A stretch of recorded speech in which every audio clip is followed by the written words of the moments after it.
Hello everyone and welcome to another episode of I'll Try That podcast. Got a very, very special episode.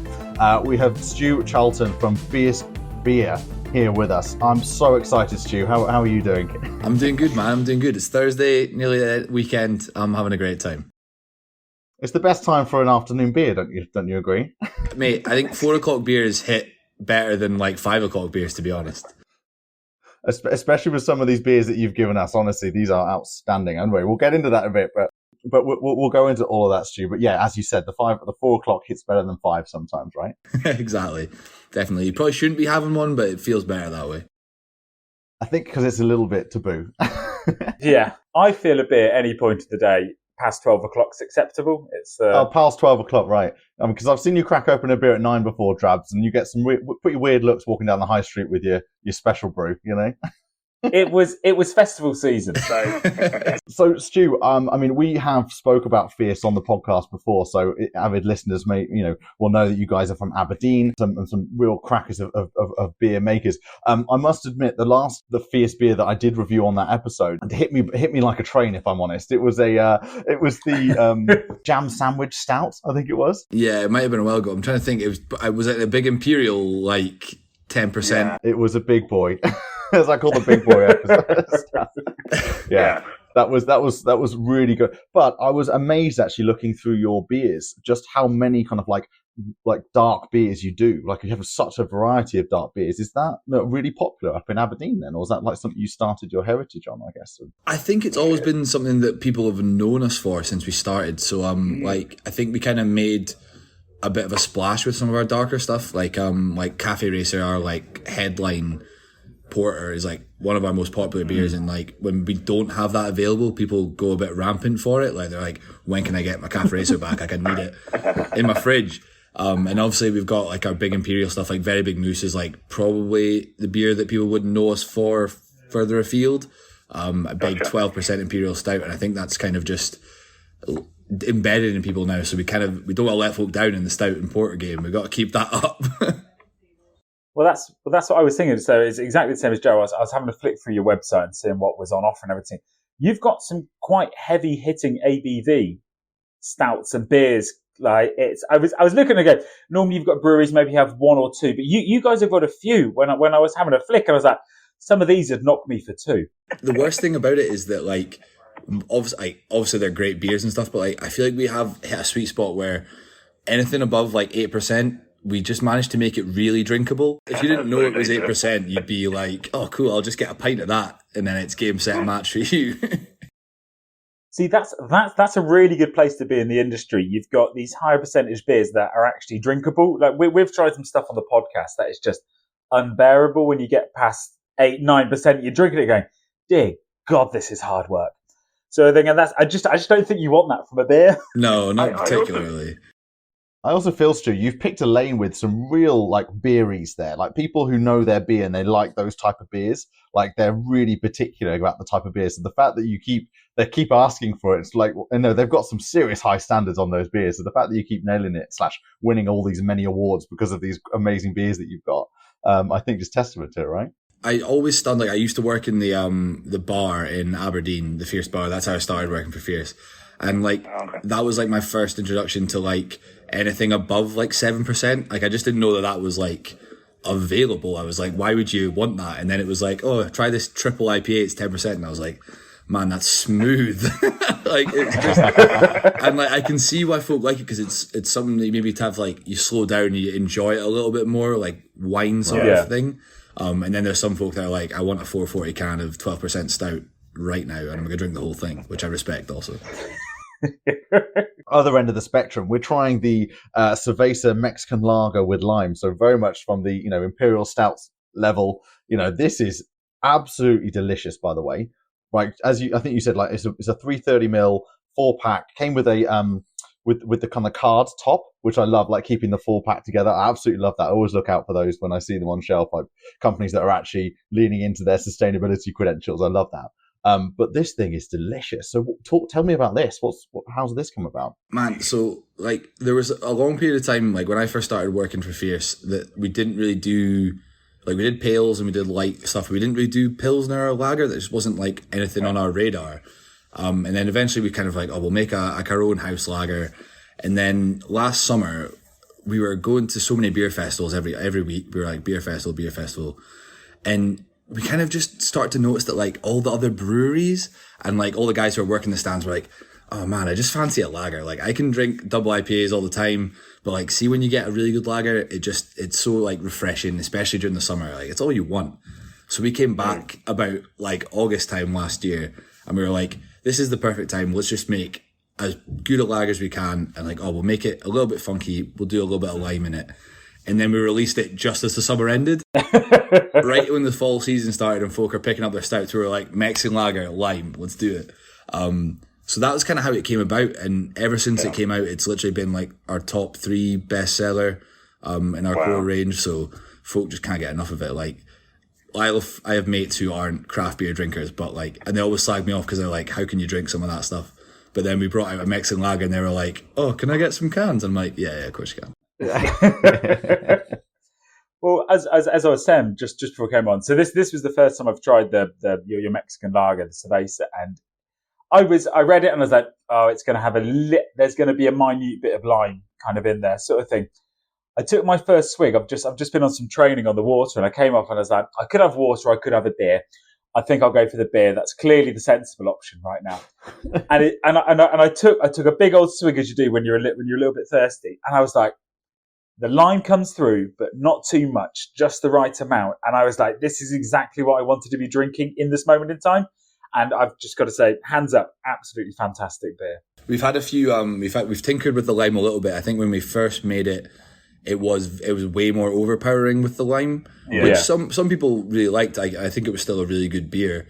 It's just it had that tinkering where it was like almost too flavored, where some people got put off. It was a bit too like chemical-y or stuff. So we kind of pulled it back and used a little bit more natural lime. And I think it's one of those where it smells. I think the smell is the main thing. Like it smells mega limey, and then you sip it and it's got just a nice kick. It's not too strong, but it's just there. A little bit of salt as well for balance as well, which was always good. Oh, who doesn't? I mean, lime, salt, Mexican. You're thinking like tequila, but actually it's a smooth lager that just goes down. We had someone message the Instagram page the other day when we posted about Cerveza, and they were like, can you confirm that this has tequila in it? And I was like, there is no tequila in there. No, I can't confirm that. I won't. They're thinking it's like a Desperado or something. And I'm thinking, no, if you want that, like, go get a Desperado. That's not this beer. It's a much better beer. But I'm loving the can design as well. Like you've got your hop, your angry fierce hop. Kind of like caricature, which is just epic, by the way, all across all things. Although I must be said, when I first looked at it, I first came across Fierce a few years ago, I was like, why is there an angry strawberry on all these cans? Obviously, it's a hop. It makes way more sense than a strawberry. I'm so glad you said that. Like the amount of time I get, what's the raspberry about? What's the strawberry about? And I'm like, you know what? I get it. Like if you'd never seen a hop before, you would have no reference for it. But I used to get that all the time. Like, what's the angry raspberry? Like, what's the reference? I'm like, it's actually a hop. They look like this. And they're like, oh right.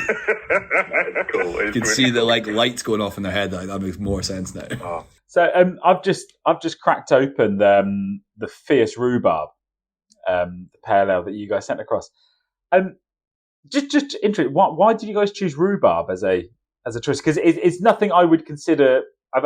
There's fruity hops and there's fruity pales and everything like that, but I would never consider rhubarb as a choice to collaborate. Excellent, really enjoying it. Because I'm not normally a fan of rhubarb, but just intrigued. Why rhubarb? It is weird, isn't it? Like I think we did that. We brought that into the core range about 3-4 years ago now, probably about 2019, just before pandemic time. And I think it was just one of those. We'd done a few rhubarb sours, and we kind of liked the flavoring we had got from them, and we'd kind of explored a lot of other flavors. Like we've done raspberry, we've done blackcurrant, we've done grape at that point, and we're like, we'll just see how it goes with the rhubarb. I think that was kind of it. We just had some like, how would this be in a pale? And it's a little bit creamy too. It's kind of got like a rhubarb and custard element to it, and I think the combination just worked really well in like a light, juicy pale. And so we've just kept it around, and it's a perfect. Like, I know it's like Cerveza is the perfect summer beer, but rhubarb's not far behind. Like on a sunny day. Oh no, yeah. This I could 100% quite happily drink a few of these in an evening and be like, yep, that's hit the spot. I tried to. My mum always grows heaps of rhubarb, and I've been trying to do like a rhubarb crumble thing with our rhubarb beer for ages, but I can just never get it right. And I don't know. I'm not a great chef or baker, so it's like not my expertise. But I just thought it'd be cool to try. Haven't got the recipe down yet, but when I do, I'll let you know. Well, we've been hearing from a lot of trusted sources that someone making a beer lines exclusively for cooking with is it could be the next big thing. Yeah, that's a great idea, by the way. Like, get me involved. I'm on board. That's a great idea. Let's do it. If we talk about it enough, it'll happen. You know, right? That's one of those things. We've been pondering the idea. It's if you ever, like, my mum is also grows a ridiculous amount of rhubarb every single year, and if you want award-winning rhubarb, my mum won a competition at the Three Counties show. In all honesty, she was the only person who entered. So it was, You don't need to say that last bit. Just the first bit is very, it's all very impressive. Good rhubarb. Don't undercut that victory. She got first, second, and third. It was Was that like best rhubarb or like biggest rhubarb or all of them? Best rhubarb, biggest rhubarb. It was. She was so pleased. I was like, "Oh, go on, mum." It's all the rhubarb awards. I love that. All the rhubarb awards. So, Stu, you mentioned your entry to Fierce was working in their Aberdeen tap room. Is that right? And so since 2016 of Fierce being there, what's the kind of the timeline of when you joined those guys and you know? Well, actually, it was funny. So my connection to Fierce goes a little bit further back than that. Oh, cool. Okay. So Dave Grant, our owner, founder, used to work in the oil industry at a company out here in Aberdeen called Expro. Funny enough, where my dad has also worked for like 30 years. And when I was probably, I must have been just about turning 18 and like first going out and trying beers, my dad was like, "Oh yeah, Dave at my work like brews in his kitchen." And I was like, okay. I was like, all right, sounds cool. And he would bring home like unmarked bottles of like stuff David just brought into work. So he'd like bottled it at his house and stuff. And I was like, all right, yeah, cool. Like a raspberry oat pale, whatever that is, I'll try it. And then just being like, oh no, I'm going to go drink Tennent's with my mates. And then when I was like looking for a new job, my dad was like, "Oh, remember Dave that brews the beer?" And I was like, "Oh yeah." He was like, "Oh, he's just opened a pub in town." So that was about 2018, summer 2018. I was just starting at university, and he was like, "Yeah, you should apply like for a bartending job in there." And I was like, "Perfect." And I knew one of the guys who worked there already, so I was like, sent my CV in and got the job. And then that was coming up to 5 years ago now. So yeah, pretty full circle. It was pretty wild. It's grown amazingly. It's like the amount of awards you guys have won, and being named Scottish Brewery of the Year in 2021. It must have been a huge achievement for you guys. Yeah, like I think that was pretty insane. Like to think about that in context of where we started, and even to look at where we are now is like the progress is insane. Like I remember coming out to the first brewery, which is literally across the road from where we are now, and it was like a single unit with like a single couple of tanks, tiny little packing line that was like super manual. And then obviously last summer we moved into like a humongous big unit, a stone's throw away across the road, that is humongous, and we've already filled it up. So it's like, scary to think about those bottles that were in my dad's fridge at home to like this is like mental. I always find it absolutely mad when we've spoken to a few people, like we've spoken to different breweries, and they all seem to start from a slightly bizarre location. So it's basements, shipping containers, kitchens, their mums, the back room of their mum's place, and all of these they just all have a trajectory that just seems to go up like this. And to think from their humble, incredibly bizarre beginnings, probably annoying a lot of people with the smell of hops and yeast and brewing and the spillages and all this sort of stuff, to where they are now. I find it fascinating. Like, I think it's crazy to think, especially I know like a lot of other breweries as well, like a lot of their first sort of general recipes, or like the first beer that they like felt happy with that they've made, they've like pulled that all the way through with them, like, and they've like slightly tweaked it, but it more or less is the same beer, but now it's on like a bigger scale and it's drunk all over the country. Like that's a crazy thought to me. But like even think about like things like our Cafe Racer, our Kranikin, were like some of our first ever brews or like ideas for a beer, and now they're like sold up and down, and people are like asking when they're coming back. I'm like, this was brewed in a kitchen in Aberdeen about 5 years ago, by the way. And now you're growing out of your current massive space, that you've got. It's amazing that trajectory, and you don't just cover the UK, right? You can get your fierce beers up and down the UK, but you do sell externally, export them, right? Yeah, we export. When we were moving last year, it kind of slumped a little bit just because we had 2 months where we couldn't brew anything because we were moving. But this year we've got shipped to Canada, Singapore, the Netherlands a lot.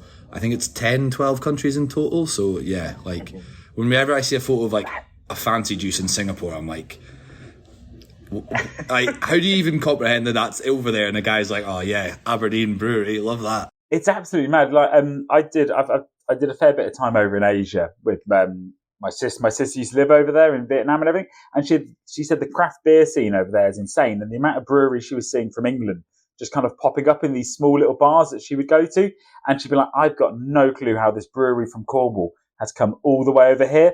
It's just a baffling thing. But yeah, it's fantastic that well, it takes people with real passion who are looking out for the beers like Fierce to be like, I need them here in wherever my location is, right? Yeah, I always see photos of it's like a tiny little bar, and it's got one beer fridge with 15 cans, and one of those cans is Fierce. I'm like, and then there's folk Beak and folk from down south. I'm like, what's going on? I was like, there must be beer over there as well. It's crazy. The last, 10 years, we've seen obviously an explosion of craft beer here in the UK, and I'd like to, after speaking, with a few people, there's a lot of good vibes, let's say, with a lot of these companies that have started up, and a lot of collaboration beers we're seeing, and as punters, we're loving the collab beers. And I see you've sent me the Fierce beer with Amundsen Brewery, the Fancy Juice 6, which I love because I love Amundsen as well. So I'm really excited to tuck into this one. But what's some of your favorite collaboration beers that you've or breweries that you'd love to work with? Oh, that's a good question. So I've been out at the brewery here now for just about a year and a half. So I'm trying to think of ones that I've been around for. The guys in Amity are a particular favourite of mine. I love those guys. Yeah. They've been up once. They came up last year, actually. They've not been to our new site yet, but they're great guys. I loved Lily from Queer. She was super nice and friendly. Jordan from Unbarred as well. He was great fun. I've just cracked open the Queer beer coffee, vanilla and tiramisu stout. That sounds amazing. I'm not gonna lie. I said I promised myself not to drink 3 pints of beer in a podcast again. But generally, I've completely and utterly broken that rule. And Joe will testify to this. I've only just come round to darker beers. I've only just started Guinness this year. It's I've only just become a Guinness convert this year alone. To stouts. Yeah, real entry to stout sort of thing. Guinness. I've only just, and I'm trying more and more. I was so opposed to it for many years, but once again, I know I'm just throwing all the praise. You guys are knocking it out of the park, and it's this tiramisu stout. I've once again I just got into tiramisu this year. It's been a real whirlwind this year for me. It's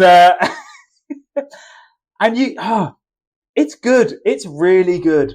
How I personally don't make the beer, so I can't take any credit. But how do we get them to taste like a tiramisu?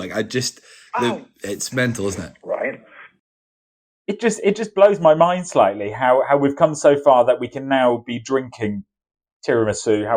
And there's all these beers, but you guys have, because we tried queer brewing last year at the Craft Beer Festival up in London, and it was absolutely fantastic. And I remember, I'm pretty sure I've got some stickers of there plastered on the back of my laptop. But really good collaboration. Obviously, we use the best possible ingredients, and we have a long process of recipe making, and we don't a lot of people would probably, you can half-ass things a lot of the time with this sort of stuff, especially when you get to a scale like we are, we're exponentially growing. So it's we don't want to give up on the quality. So we really try our best to get the best ingredients, whether or not that's paying a little bit extra for them. It's worth it, because things like that, especially things like coffee, you want to get as good a coffee as possible, so that when you actually get it in the flavour of the beer, you can really get the depth of the flavours. And it's not just there's a little bit of a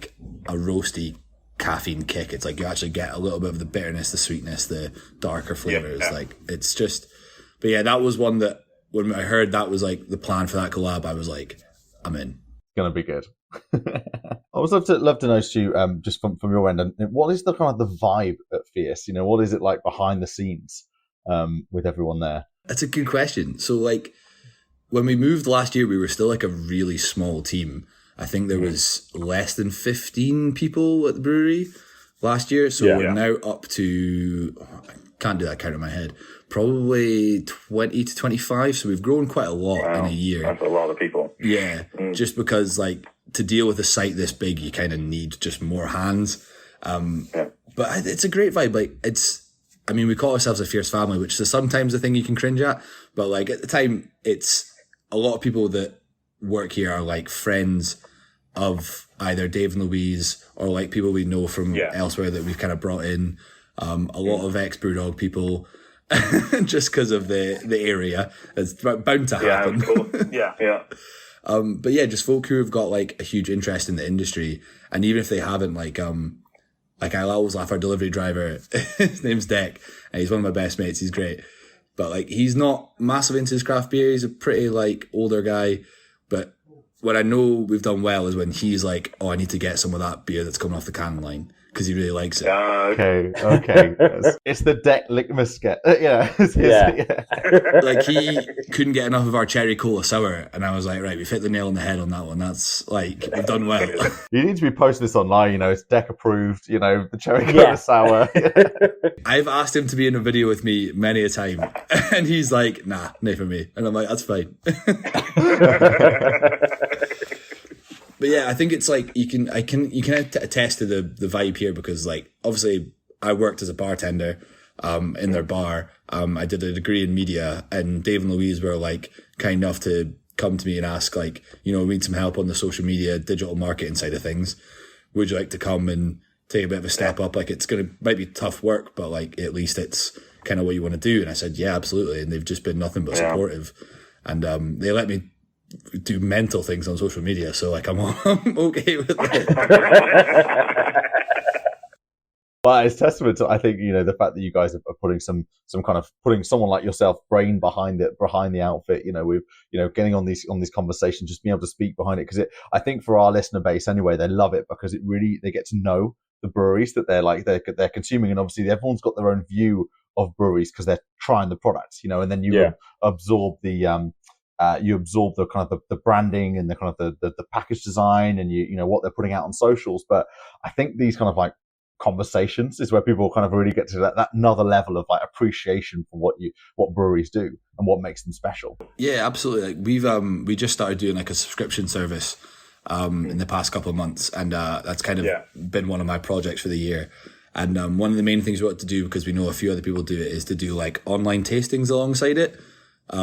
Which is just like a great like little insight to like, it just lets me go and ramble and drink a few beers every couple of weeks, but like it's nice to meet the customers and like just give them a bit of insight about like what's going on day to day, because like it's not something that you always see, and like it's just a little bit of fun, and I can tell them about like dumb stuff that's happened like in the past week, and like things that are going right and some things that don't go right, and it's like all part of the process. It's quite nice. And if people want to get involved in the subscription, so they can join on and find all that information on your website. Yeah, it's all on there. Yeah, you can come and see my face once a month. It's good fun. And if they want to meet fierce people in real life, they can go to Aberdeen, Edinburgh, or Manchester, because that's where you've got tap rooms at the moment, right? Yeah, absolutely. Yeah, we've got three bars: Aberdeen, Edinburgh, Manchester, and we've got our tap room on site where you can come and get a tour and see the whole facility as well. So it's very exciting. Oh, excellent. As in see behind the scenes quite literally. And I guess going back to the Aberdeen, and the amount of dark beers, stouts, and that's where your heartland started. Would you say that's kind of like your is that just about Aberdeen because of the oil and gas and there's real rugged people up in Aberdeen? Is it like that tendency to lean towards imperial stouts? Like, I'm going to have the thickest beer I possibly can because I've been on the seas all day. Is there any correlation there, or is that just my brain making weird links? I never even put that together, but I think that's probably true. Like the amount of times, like I've got a few friends that work in oil and gas, and it's like even like the older guys they work with are like, yeah, we're coming back, we're dropping our bags off, and we're going to the pub for like whiskies and pints. So like maybe it's just like I need a 12% imperial stout right now, wherever I can get it, and I'm gonna drink all of it.